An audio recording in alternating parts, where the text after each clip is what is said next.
बूढ़ी औरत फिर भी मर जाती है। इंटरव्यू लेने वाला।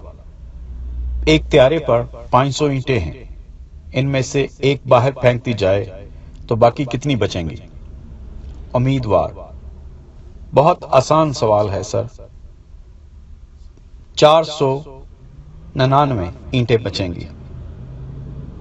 इंटरव्यू लेने वाला: एक हाथी को फ्रिज में डालने के 3 मराहल क्या हैं?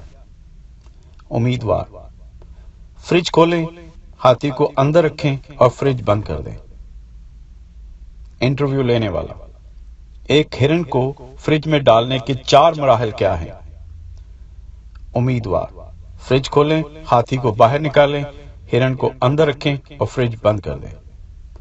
इंटरव्यू लेने वाला: शेर की सालगिरह थी, तमाम जानवर आए सिवाय एक के, क्यों? उम्मीदवार: क्योंकि हिरन फ्रिज में है। इंटरव्यू लेने वाला: एक बूढ़ी औरत मगरमच्छों से भरी हुई दलदल को कैसे अबूर करेगी?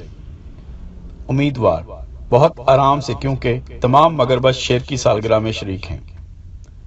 इंटरव्यू लेने वाला: आखिरी सवाल, आखिर में बूढ़ी औरत फिर भी मर जाती है, क्यों?